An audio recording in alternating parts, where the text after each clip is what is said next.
బుచ్చయ్య చౌదరి గారు సుదీర్ఘ అనుభవం రాజకీయాల్లో ఉంది. ఆయన అబ్జర్వేషన్స్ కూడా ప్రపంచం మొత్తం స్టడీ చేసిన తర్వాత ఆయన అబ్జర్వేషన్ చెప్పారు. ఏదైనా సాధ్యం, అది సాధ్యమైంది సాధ్యమని అనుకోవడానికి ఇప్పుడే శ్రీనివాస్ గారు చెప్పారు, తిరువురు ఎమ్మెల్యే. మన దగ్గర కొన్ని ప్రూఫ్ ఆఫ్ కాన్సెప్ట్స్ ఉన్నాయి. Hyderabad is a proof of concept. ఎన్నేళ్ళు మొత్తం కలిసి 25 ఏళ్ళు కూడా కాలేదు. అంటే మనం స్టార్ట్ అయ్యింది 95లో స్టార్ట్ చేసాం. ప్రిపరేషన్ అవన్నీ అయిన తర్వాత కొద్దిగా పికప్ అయ్యింది. అక్కడి నుంచి విజన్ డాక్యుమెంట్ తయారు చేసాం. అనేక సంస్కరణలు కానీ అనేక ఇనిషియేటివ్స్ తీసుకున్నాం. మనకు వచ్చింది కూడా ఆర్థిక సంస్కరణ వచ్చింది 91. టెక్నాలజీ రెవల్యూషన్ వచ్చింది ఎర్లీ 90s.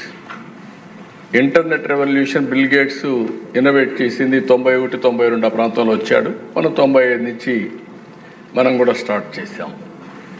ఇక్కడ ఎందుకు ఈ విషయాలన్నీ ఆలోచించినప్పుడు దిశ మనం కూడా గుర్తుపెట్టుకోవాల్సింది, మన ప్రజలకు ఏం చేయాలని మనం ఆలోచించినప్పుడు ఒక పబ్లిక్ పాలసీస్ క్రియేట్ చేసే అవకాశం మనందరికీ ఉంది. ఇక్కడ ఉండే చట్టసభలో ఉండే మీకు అందరికీ ఉంది.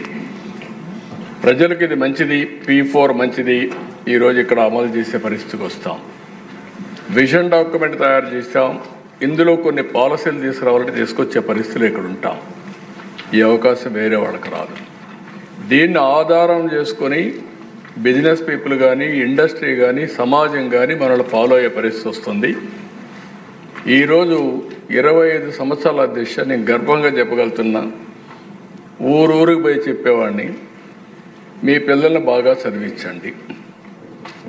చదివిస్తే లాభం ఏంటని ఆలోచించినప్పుడు మీరు 20 ఎకరాలు, 30 ఎకరాలు, 50 ఎకరాల భూమి ఇవ్వాలనుకుంటున్నారు. ఈ భూమి వల్ల లాభం లేదు.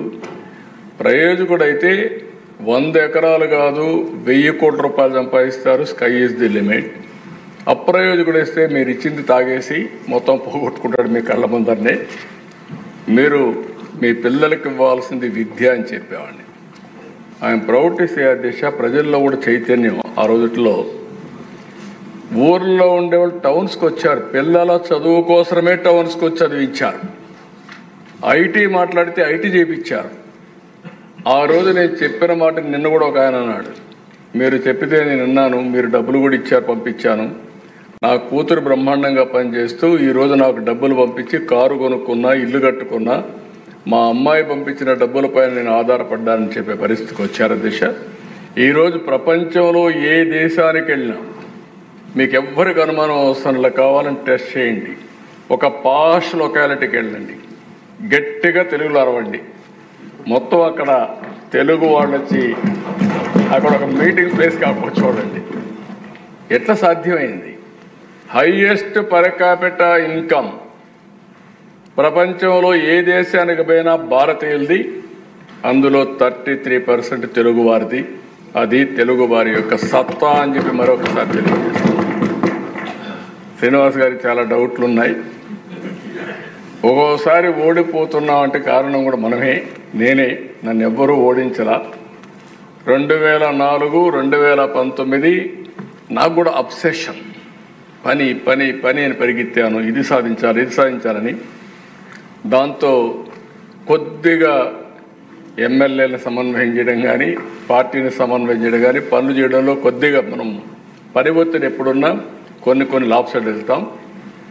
ప్రజల సమస్యలు తాత్కాలికంగా ఏమున్నాయో ఆ సమస్యలన్నీ పరిష్కారం చేస్తూనే, దీర్ఘకాలికంగా ఏం చేయబోతున్నా వాళ్ళకి చెప్పుతూనే వాళ్ళను కూడా భాగస్వాములు చేయగలిగితే ఎప్పుడూ గెలుపు ఉంటుంది. అందుకే నేను చెప్తున్నా, సూపర్ 6 చెప్పాం. మేలో తల్లికి వందనం అందరికీ ఎంతమని చెప్పాం అంతమందికి ఇస్తాం. రైతు కోసం అన్నదాత కింద 3 ఇన్స్టాల్మెంట్లో వాళ్ళకు డబ్బులు ఇస్తాం. అదే మరి మత్స్యకారులకు కూడా జీవన భృతి, వాళ్ళకి పాపం ఆ సమయంలో వేటకు పోవడానికి వీలు లేదు, హాలిడే ఇస్తారు.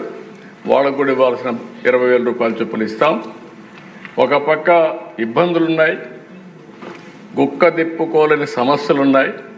కానీ ఆ రోజు మనం ఏది చెప్పామో అవి చేస్తూనే ఇవన్నీ చేయాలంటే మళ్ళా సంపద సృష్టించాలి, ఆదాయం పెంచాలి, మళ్ళీ ఆదాయాన్ని కొంత సంక్షేమానికి ఖర్చు పెట్టాలి, మళ్ళీ ఆ డబ్బులు సంపద సృష్టించడానికి పెట్టాల్సిన అవసరం ఉంది. అదే సిద్ధాంతాన్ని అమలు చేస్తున్నాం. నా ఆలోచన ఒకటే, మనం శాశ్వతం కాదు, సమాజం శాశ్వతం. ఈరోజు చేసే పని భావితరాల భవిష్యత్తుని సృష్టిస్తుందని చెప్పి కూడా నేను మీకు తెలియజేసుకుంటూ, నా కళ ఒకటే, నా ఆలోచన ఒకటే, మళ్ళీ మిమ్మల్ని అందరినీ కోరుతున్నా సహకరించండి. 2047కి భారతదేశంలో నెంబర్ 1 రాష్ట్రం ఏదంటే దానికి చిరునామాగా ఆంధ్రప్రదేశ్ ఉండాలి. ప్రధానమంత్రి గారు వికసిత భారత్ పనిచేస్తున్నారు. మనం స్వర్ణాంధ్రప్రదేశ్ కోసం పనిచేద్దాం. మనం అవునన్నా కాదన్నా ప్రపంచం మొత్తం తెలుగు జాతి అగ్రజాతిగా తయారవుతున్న దిశ, దాని గురించి సందేహమే లేదు నాకు. నెంబర్ 1 కమ్యూనిటీ ఒకప్పుడు జూయిష్, రాబోయే 2047కి తెలుగు జాతి నెంబర్ 1 కమ్యూనిటీగా ప్రపంచంలో తయారవుతుంది. భారతీయులు ముందుంటారు. కాబట్టి మన బాధ్యత మనం చేద్దాం. మిమ్మల్ని నమ్ముకుని ఓట్లేసిన మీ ప్రజలకు, మీరు, నేను, పవన్ కళ్యాణ్ గారు మనందరం కలిసి సమిష్టిగా పనిచేసి అనుకున్న లక్ష్యాల్ని సాధించి ప్రజల రుణం తీర్చుకుందాం.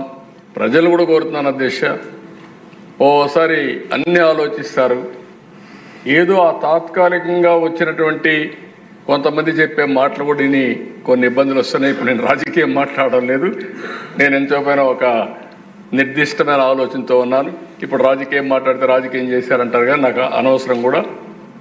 మంచి రాజకీయం, మంచి పరిపాలన, ప్రజలకు మేలు చేస్తే ఆ మేలుని మనం చెప్పగలిగితే శాశ్వతంగా ప్రజలు మనతో ఉంటారని నా విశ్వాసం. దాన్ని మీరందరూ కూడా, అంటే మన ప్రవర్తన కూడా ఇంపార్టెంట్. ఈ విషయం కూడా చెప్తున్నా.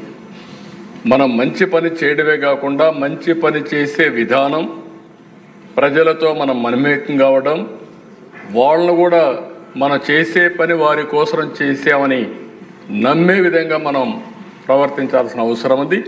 అది కూడా చేయాలి. ఎప్పటికి కూడా మనం మాట్లాడుకుందాం. ఇది కాదు, ఇంకా చాలా మీటింగ్లు పెట్టుకొని మాట్లాడుకుందాం.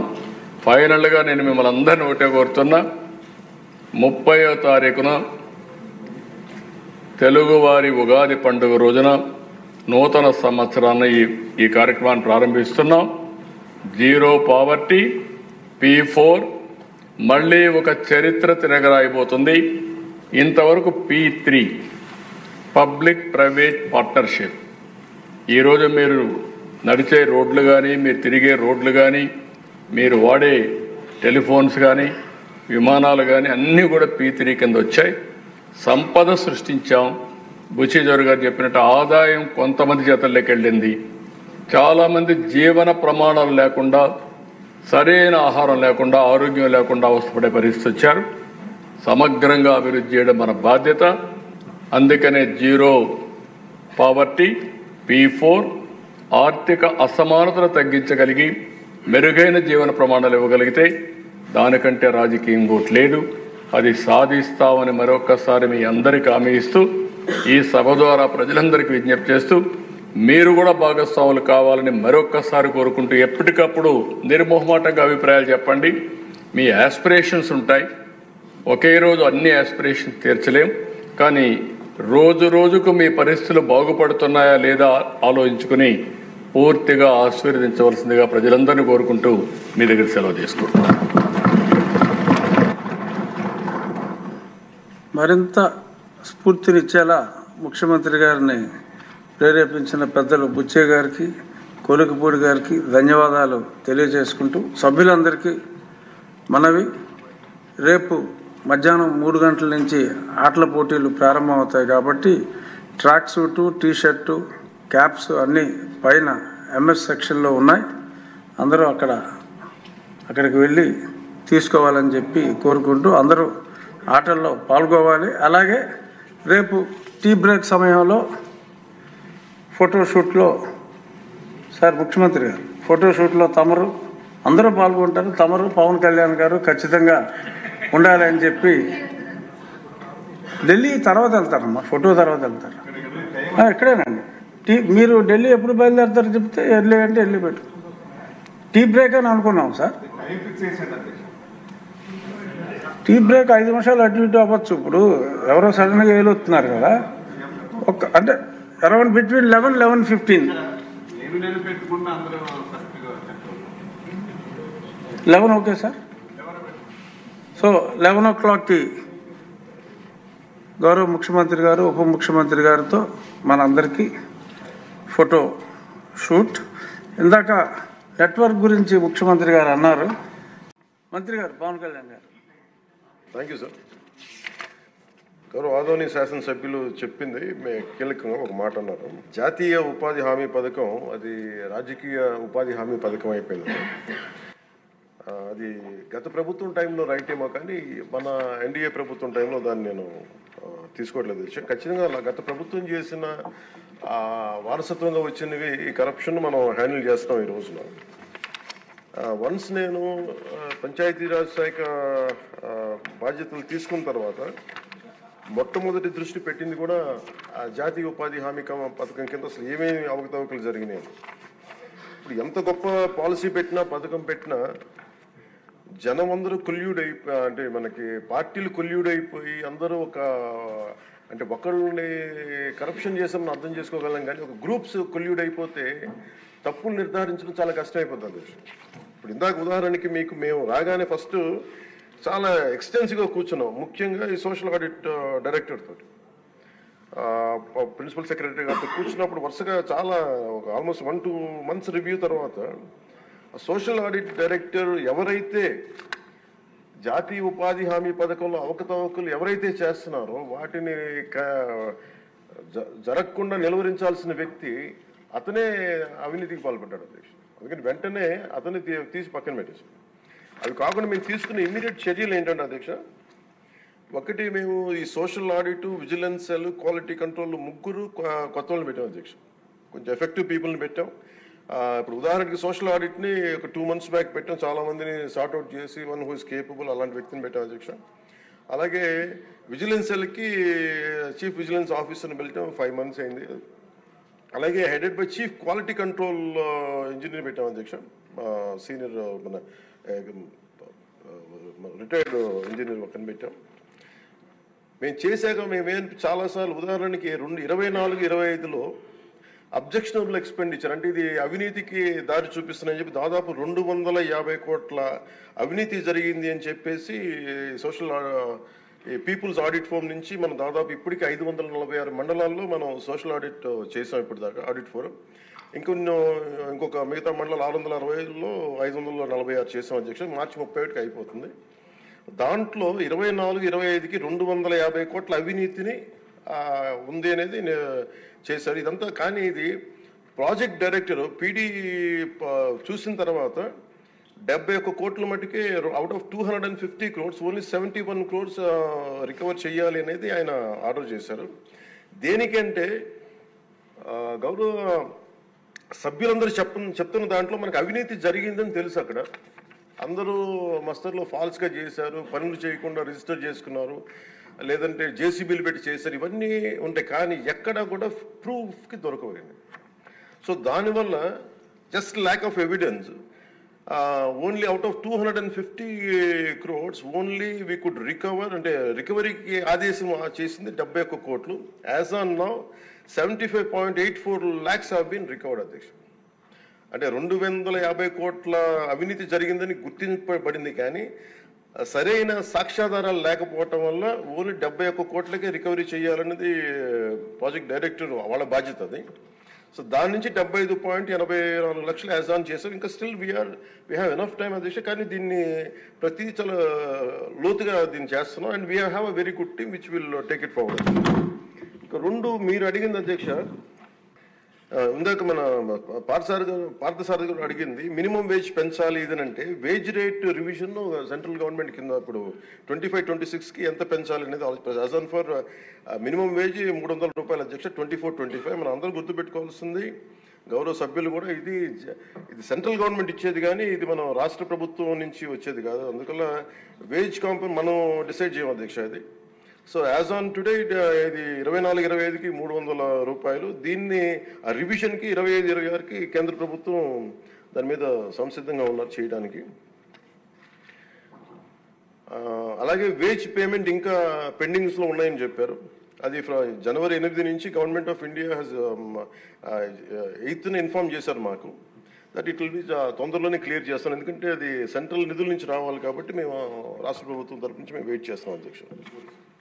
అలాగే మన లోకం మాధవ్ గారు మన గౌరవ శాసనసభ్యులు జేఎస్పీ వారు అడిగిన దానికి ఏంటంటే ప్రత్యేకించి ఇలా అవకతవకలు జరుగుతుంది, దీని గురించి మనం ఏం చేస్తున్నాం అంటానికి we have created a wage monitoring cell అధ్యక్ష for increasing average wage rate. Accordingly we will take it forward అధ్యక్ష. అలాగే మీరు అడిగిన దానికి అధ్యక్ష జిల్లాని ఒక యూనిట్గా చేయమన్నారు అధ్యక్ష. అది అసలు బేసిక్గా మీరు అడిగిన దానికి ఎంతమంది అంటే అక్కడ ఉన్న ఎంతమంది లేబర్ ఉన్నారనే దాని మీద ఉంటుంది అధ్యక్ష.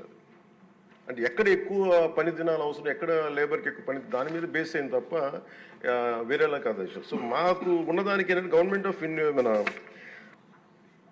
మన్రేగాలో material component is decided as per the labour turnout in the district అధ్యక్ష. డిస్ట్రిక్ట్ యాజ్ ఎ యూనిట్లో ఒక 60-40 రేషియో ఉంటుంది న్యూ డిస్ట్రిక్ట్లో.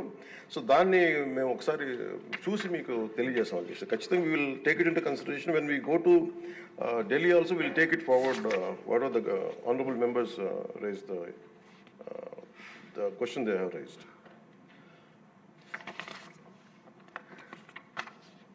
సో గవర్నమెంట్ ఆఫ్ ఇండియా అధ్యక్ష ఇట్ పర్మిట్స్ ఓన్లీ, ఇప్పుడు మన అమలాపురం శాసనసభ్యులు గౌరవ సభ్యులు అడిగింది జంగిల్ క్లియరెన్స్ కూడా అడిగారు.